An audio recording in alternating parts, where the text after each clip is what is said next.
Merci beaucoup. Gracias. Pas de carte bleue? No, solo con dinero, si vous plaît.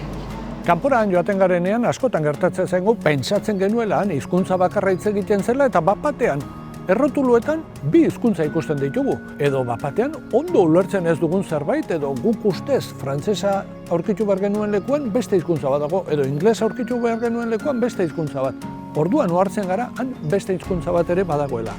Gurekin gauza bera gertatzen da, horregatik da horren garrantzitsua gure paisaia linguistikoan ere euskara erabiltzea, bai herrietan noski, baina baita establezimendu guztietan ere. Ah, d'accord. Et c'est quelle langue? Euskera, bask.